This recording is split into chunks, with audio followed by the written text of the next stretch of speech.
Hello and welcome to HBM's Crypto-Corner for Wednesday, June 19th, 2019. We have several things to talk about, so let's get started. There apparently has been a new sighting of the Minerva monster. And this is from CryptozooNews.com.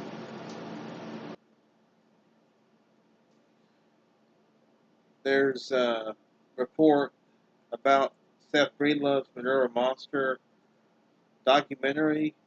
This happened on May 31st.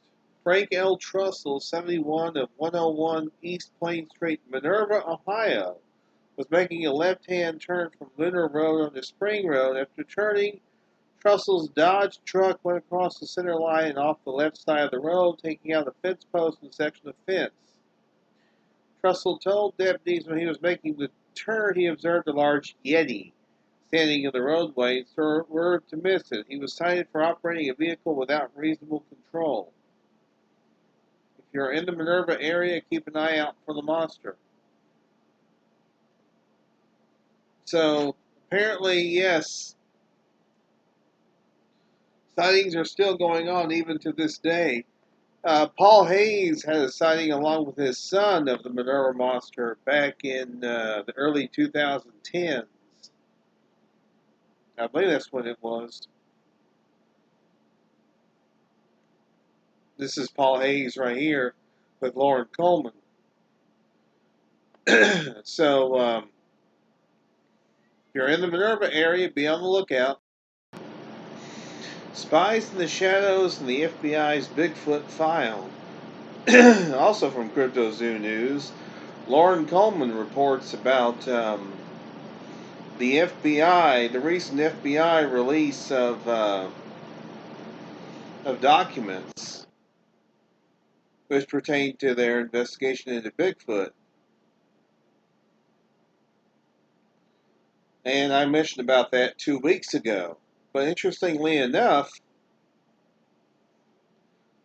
Peter Burns' intermediary Howard Curtis of the Academy of Applied Science was too busy training dolphins to find the Loch Ness Monster to inform Peter Burns about the Bureau's analysis. Now this is interesting. Dolphins being trained to locate the Loch Ness Monster.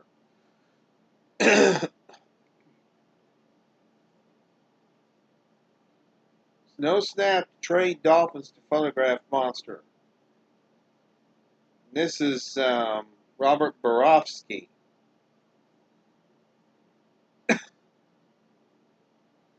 One AAS associated person quoted as working with the Dolphins was named Harold Rusty Nielsen.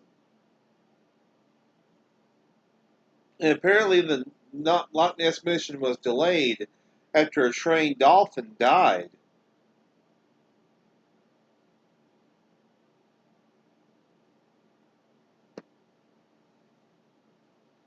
And of course the hairs were analyzed and found to be from a deer.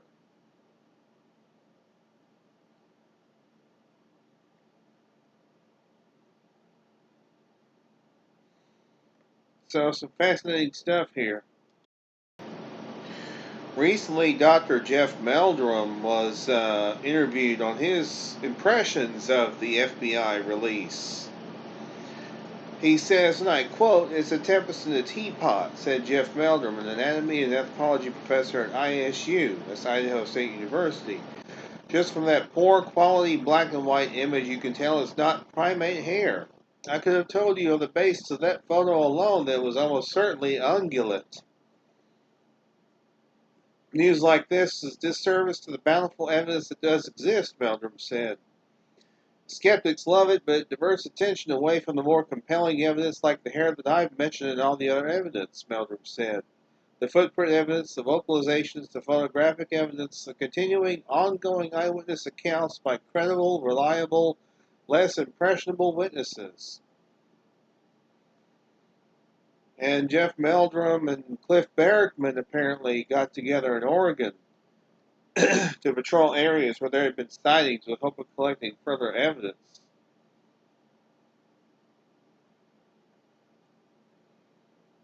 And Meldrum talks about hair samples, and how it's an exorbitant amount to try and test hair samples. It costs quite a bit, which it does. It ain't cheap to test hair samples, folks. So if you got a hair sample, well, I don't know if it'd be a good idea to try and turn it into any DNA collection lab because they'll charge you quite a bit. But it's a fascinating article nonetheless. A couple of recent sightings in the state of Georgia, although they're called Yeti sightings. Actually, they're not Yeti, they're Sasquatch, they're Bigfoot. That person in Minerva, Ohio said that they saw a Yeti. It's actually a Sasquatch, or the Minerva monster.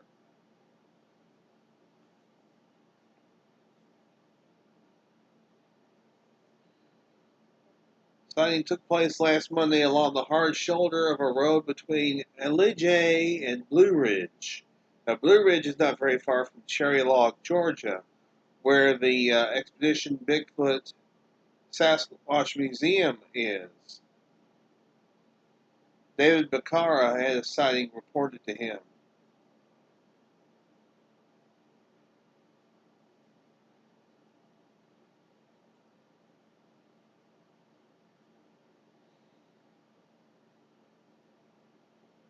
So again, some fascinating stuff here. And then I wanted to share my reviews of a couple of books that I received. Actually, I've had the book Neanderthal, The Strange Saga of the Minnesota Iceman for like a year. I just recently finished it. Book review, Neanderthal, The Strange Saga of the Minnesota Iceman by Bernard Hoigelmans, translated by Dr. Paul LeBlanc. Terrific treatise on hominological mystery. In 1967, Frank Hansen, a former Air Force captain, began exhibiting an unusual display piece in state fairs around the Midwest. It was the corpse of a strange creature, frozen under a glass case. Herpetologist Terry Cohen saw it at one fair and thought it would be of interest to naturalist and author Ivan T. Sanderson. So he called Sanderson at his New Jersey home and told him of the strange exhibit. Sanderson just happened to have as his house guest the prominent scientist Bernard Hoigelmans, and the two drove to Rolling Stone, Minnesota, to the farm of Hansen to examine the specimen, which Hansen said was owned by an anonymous millionaire with Hollywood connections. The two scientists came away, after 3 days of examination, with the conclusion that the specimen was real. They initially told Hansen they would keep quiet about it, but they couldn't contain themselves. They both wrote articles and papers on the mysterious creature in the ice, which infuriated Hansen and the mysterious owner. So a model was commissioned and exhibited around the country after that. Photos of the original specimen have been compared to the model, which is now in the possession of the Museum of the Weird in Austin, Texas, and the original looked much different in several ways. This book, which was published exclusively in French for over 40 years, was finally brought to the English-speaking world in 2016 thanks to Dr. Paul LeBlanc, who also translated two of John Paul Demonat's books for Hancock House. The story of the Minnesota Iceman is here as told by one of the two men who examined it, but this book goes beyond that. It also discusses man's origins as well as the implications of Neanderthal perhaps still existing. Rare sketches and photos are seen throughout the text, and there is an excellent afterword by Lauren Coleman, who solved the model Iceman years ago. For those who are fascinated by this intriguing mystery, this is the book to read. Perfect 10. Here's my second review, Mountain Devil by Mark Marcel. This short, comic book-sized magazine is chock full of information about the famous Ape Canyon incident of July 10th, 1924, in which 5 miners, including Fred Beck, experienced an attack by what they said were giant apes, also known as mountain devils, but they had seen and encountered these creatures before the night of July 10th, 1924. They shot a couple of creatures with apparently no effect.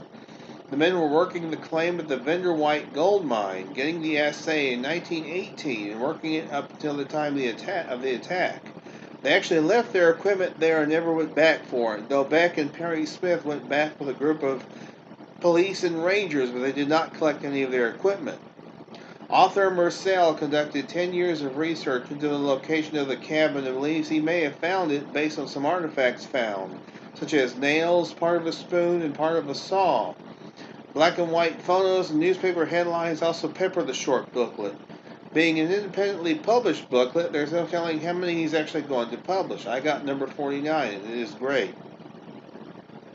Mark can be contacted on his Facebook to inquire about getting this terrific short booklet.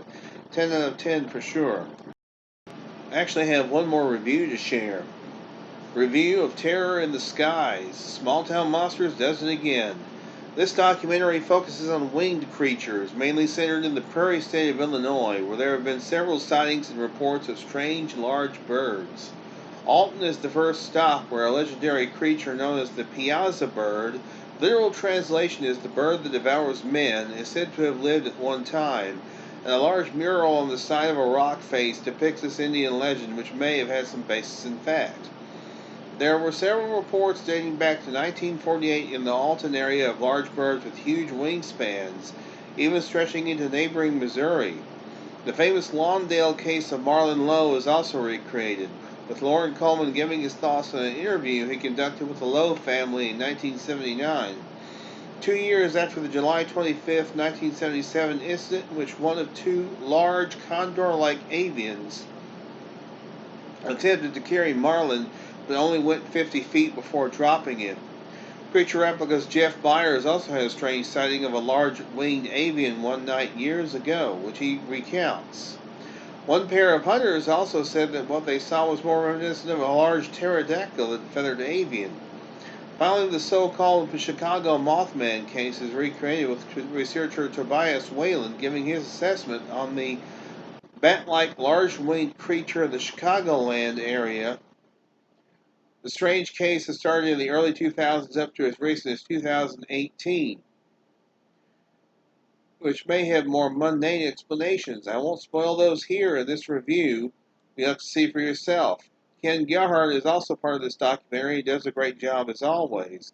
This one belongs on all Cryptozoology DVD/Blu-ray shelves, and after 10 documentaries, Small Town Monsters is still going strong. Not a bad movie or documentary has come from these folks yet, and they just keep rolling along. Perfect 10. And that is going to do it for this week's HBM's Crypto Corner. Thank you very much for tuning in, guys. Always enjoy getting your feedback. Always enjoy getting your comments. And hope you enjoyed the reviews that I shared this week.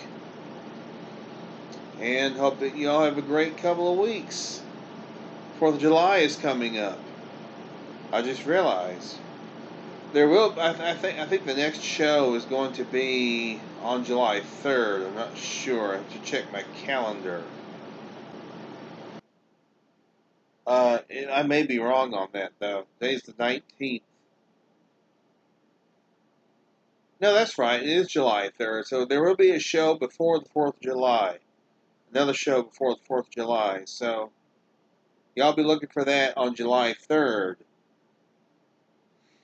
And I couldn't do this, guy. I couldn't do this without you guys. I mean, you guys have really hung in there. You stayed tuned in, and I can't tell you how much I appreciate that. You guys are really the heart of the show.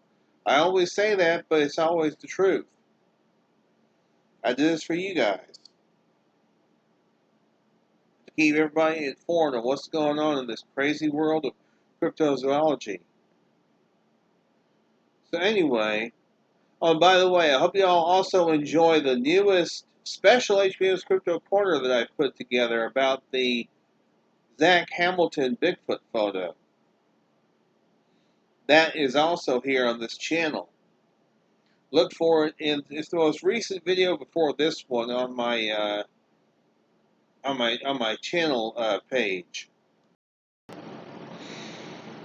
I did get a little bit of feedback on that one, and thank you very much. I appreciate the feedback, and hope I get good feedback on this one. So, until July 3rd, Oh, wait, before I go, I do want to mention that it appears that the premiere of the newly restored edition of The Legend of Boggy Creek went very well in Texarkana, Texas this past weekend, along with the Fountain Monster Festival. So that's good to hear. And Pamela is actually taking, I think, pre-orders for the 4K restoration and Blu-ray. So that should be pretty exciting to get that in our collection. There's also now a store on legendofboggycreek.com where you can actually purchase merchandise, purchase Legend of Boggy Creek merchandise. They have some shirt designs, some sweatshirts, and all kinds of cool stuff.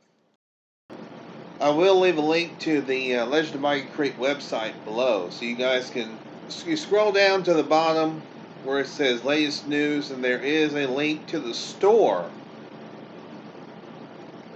for Legend of Boggy Creek merchandise, official Legend of Boggy Creek merchandise. So anyway, thanks guys for tuning in. Y'all be good or be good at it. This is May-HBM's Crypto Corner.